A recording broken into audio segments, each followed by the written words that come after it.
Découvrez aujourd'hui un homme aux méthodes peu orthodoxes. Sous ses airs de gentil rabbin, il est en réalité à la tête d'un gang. Il va terroriser les époux de son quartier. Je ne vous en dis pas plus. Aujourd'hui, la triste histoire du rabbin Epstein.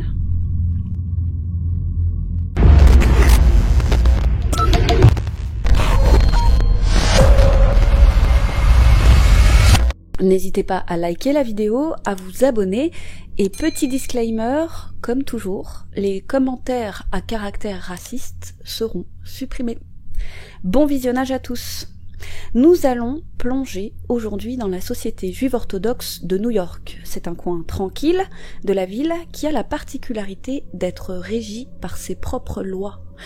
Et l'une des lois aussi importantes que controversée de cette communauté est qu'une femme ne peut obtenir le divorce religieux que si son époux lui donne son autorisation. Pour ce faire, il doit signer un get, c'est un document de divorce juif qui est rédigé à la main sur un parchemin et qui doit être remis à la femme en main propre. Ainsi, grâce au get, l'épouse sera libérée une bonne fois pour toutes de son union, mais certains époux mal intentionnés refusent de signer le get, rendant ainsi la vie de leurs épouses misérable. La femme est donc condamnée à attendre, car sans ce document, elle n'a pas le droit de fréquenter un autre homme, ni même de se marier, et surtout, si elle a des enfants d'un autre homme, ils seront considérés comme des mamzères, en d'autres termes, des bâtards. Et ça peut entraîner de nombreuses dérives, dont la principale est le chantage au get par le mari à son épouse, autrement appelé le chantage au divorce ou encore le rack-get, jeu de mots entre racket et get.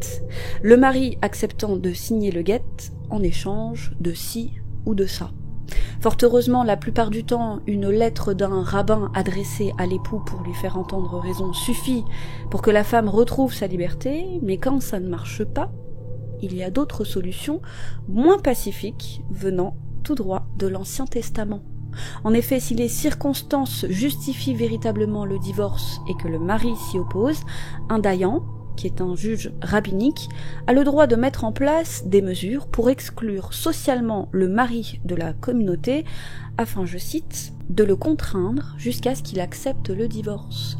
Ce peut être la mise au ban de la communauté, des condamnations, des pressions financières, voire même, dans de rares cas, la force physique. Et c'est justement cette zone grise de la halakha, c'est-à-dire la loi juive, qui va nous intéresser aujourd'hui.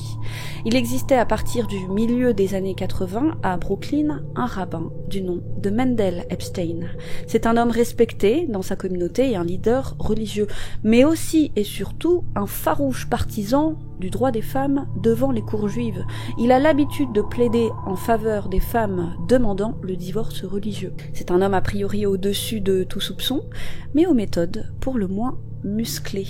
Il vient en aide à ces aguna, terme qualifiant une femme qui souhaite divorcer mais qui n'y arrive pas. En d'autres termes, si une aguna n'arrive pas à obtenir le get, il s'en chargera, et peu importe les moyens, car le rabbin Epstein, avouons-le, a plus des méthodes de malfrats que de religieux. En effet, il fait kidnapper et passer à tabac l'époux jusqu'à ce qu'il accepte de remettre le get à son épouse, et en échange, l'épouse doit s'acquitter de quelques dizaines de milliers de dollars auprès du rabbin. Et lui et ses hommes de main sont appelés le gang new-yorkais de coercition pour le divorce. Ce groupe de juifs ultra-orthodoxes a kidnappé et dans certains cas torturé des hommes juifs pendant plus de 30 ans. Et le rabbin Epstein jouissait d'une certaine impunité car la communauté juive de New York, surtout la communauté juive ultra-orthodoxe, gardait la plupart du temps en secret leurs problèmes. Les problèmes de la communauté se réglant généralement au sein de la communauté. C'était mal vu de faire intervenir un tiers comme la police, par exemple, sans compter que le rabbin avait un bon moyen de ne pas attirer l'attention de la police. Généralement, il faisait en sorte de ne laisser aucune marque sur le corps de l'époux récalcitrant, notamment grâce à un aiguillon, on vous en parlera plus tard, afin que lorsqu'il se rende au commissariat pour porter plainte, il ne soit pas pris au sérieux et que les policiers pensent que c'est juste une affaire entre juifs. Mais dans le cas où l'intimidation ne suffit pas, il utilise un aiguillon, et cet aiguillon est un aiguillon électrique destiné au bétail, qui est placé sur certaines parties du corps, y compris les organes génitaux, et c'est pour ça que le rabbin sera surnommé plus tard par la presse The Prod Father. C'est ainsi qu'il fera signer des dizaines de guettes par la force jusqu'à ce qu'en 1991, l'activiste des droits des pères, Monty Weinstein, qui avait eu vent de ces agressions répétées, organise une manifestation avec 25 personnes devant la maison d'Epstein, avec des pancartes du type « Arrêtez Mendel Epstein ». D'ailleurs, Monty Weinstein ne s'est pas contenté de ça. Il s'est aussi plaint à de nombreuses reprises des agissements d'Epstein auprès des autorités, mais il n'a jamais été pris au sérieux et jamais rien n'a été fait. Il dira bien des années plus tard « Ce qui m'a dérangé, c'est que la police et les tribunaux s'en fichaient ». Et ça arrange les affaires du rabbin, qui a ainsi continué ses méfaits de longues années durant. Comme le 23 octobre 1996 par exemple. Un certain Abraham Rubin marchait de sa synagogue à son domicile de Burroughs Park, à Brooklyn, lorsqu'il a violemment été poussé dans une camionnette par 3 hommes masqués. Il a été battu, a reçu plus de 30 décharges de taser, y compris aux organes génitaux, jusqu'à ce qu'il accepte de signer le guet à sa femme. Après 3 heures de torture, il a été laissé couvert de bleu et en sang, menotté, les yeux bandés et à moitié nu, à l'entrée d'un cimetière. L'année suivante, Rubin a intenté une action civile contre Epstein pour racket. Cependant, les charges contre ses agresseurs ont été abandonnées en l'an 2000 par le procureur du district de Brooklyn, car Rubin n'a, je cite, pas pu identifier ses assaillants. Et en 1998, cette fois, c'est le comptable Stephen Weiss qui a affirmé avoir eu sa mâchoire cassée, ainsi que sa jambe et son bras, c'était en 1992, par des membres du gang. Mais personne, encore une fois, et faute de preuves, n'a été arrêté pour ce crime. Le journal Newsday a interviewé une douzaine d'hommes de Burroughs Park et de Midwood, à Brooklyn, et ils ont tous affirmé avoir été harcelés, menacés ou encore agressés par des hommes de main travaillant pour leurs ex-épouses.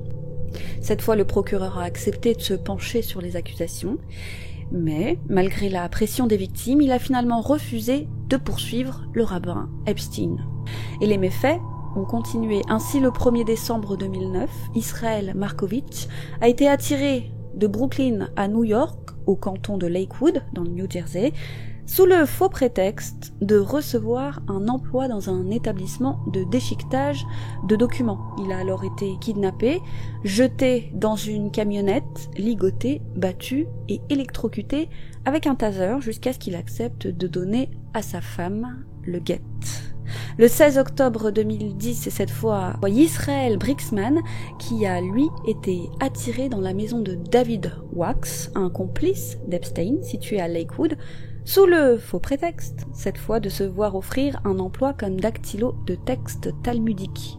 Brixman est arrivé un peu avant minuit, ensuite il a été conduit dans une chambre, au 2e étage, et a été immédiatement frappé au visage, ce qui lui a cassé le nez.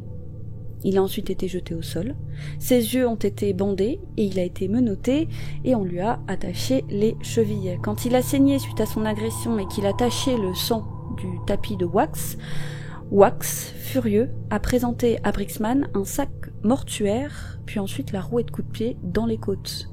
Il lui a dit qu'il allait mourir.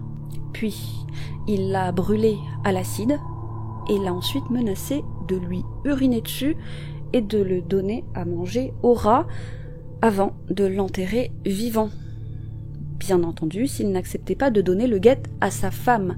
Wax a reçu 100 000 $ de la part de la famille de l'épouse en échange du guet, la moitié de la somme ayant été versée à Epstein. Et il a tenté d'extorquer par téléphone 50 000 $ supplémentaires au père de Brixman, résidant en Israël, en menaçant de tirer une balle dans la tête de son fils s'il ne lui envoyait pas cet argent. Le 22 août 2011, à Brooklyn, c'est cette fois au tour d'Usher Shaimovitz et de son colocataire, Menachem Tettelbaum. Ils ont été agressés, ligotés et battus pendant 2 heures, jusqu'à ce que Shaimovitz accepte de donner le guet à sa femme. Tettelbaum a reçu un coup de poing au visage et 4 de ses dents ont été cassées. Sa tête a été jetée contre un mur et sa bouche remplie de chaussettes sales quand il a essayé de crier à l'aide. Quand il a demandé pourquoi il le battait, après tout, lui n'avait rien à voir avec cette histoire de guette, l'un de ses attaquants a cité le dicton talmudique suivant : « Malheur au malfaiteur, malheur à son voisin ». Mais en octobre 2010, Wax et son épouse, Judy, ont été arrêtés pour leur rôle dans l'enlèvement et le passage à tabac de Briskman. Souvenez-vous.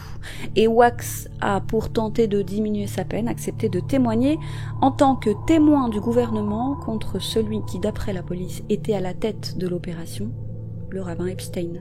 Et c'est l'affaire Briskman qui a conduit les autorités fédérales du New Jersey à enfin commencer leur enquête sur Mendel Epstein.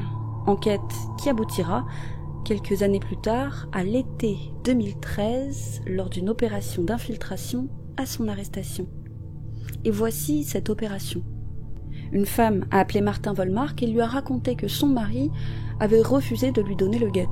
La femme était en réalité un agent du FBI sous couverture. Elle était accompagnée d'un homme qu'elle a présenté comme son frère, bien évidemment lui aussi agent du FBI, et dont leur but était de faire passer à tabac le mari de la femme afin qu'il lui donne le guet.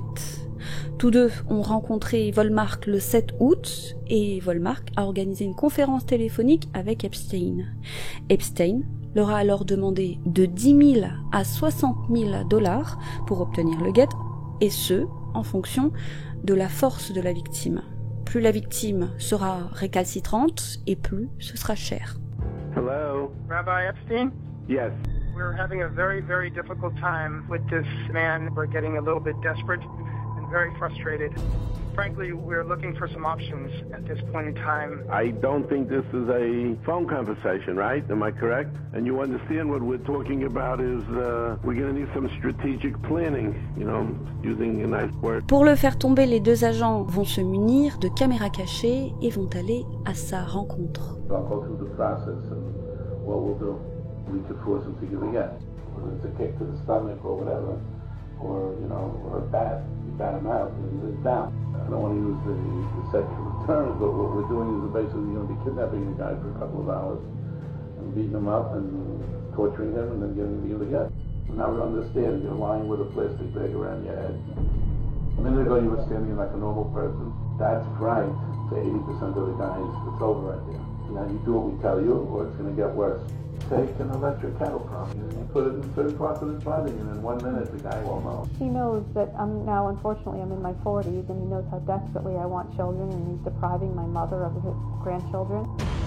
Drown him. I don't care what happens to him. We don't want to. We've learned on different people how to do this. The first shot you land puts them out.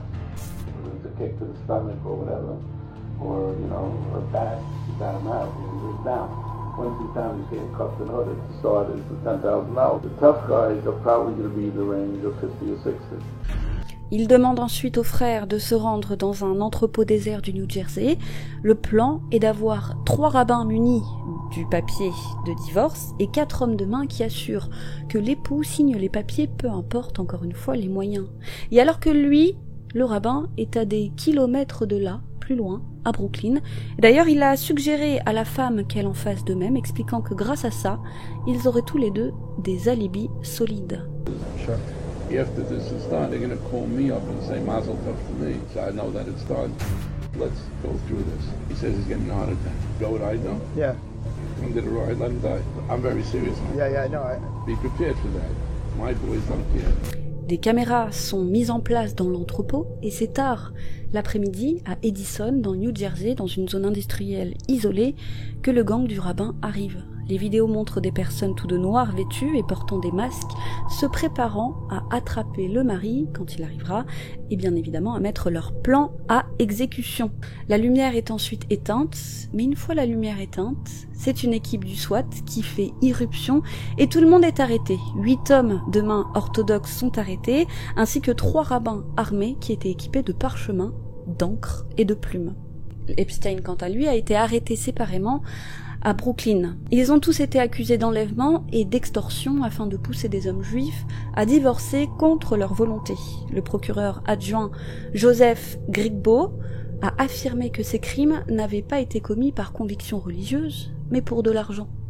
Le 6 mai 2014, Wax a plaidé coupable devant un tribunal fédéral du New Jersey pour complot en vue de commettre un enlèvement et il a nommé les hommes arrêtés en octobre comme ses complices. Et d'ailleurs, le procès des principaux accusés a débuté le 18 février 2015 devant le tribunal de district des États-Unis du New Jersey à Trenton.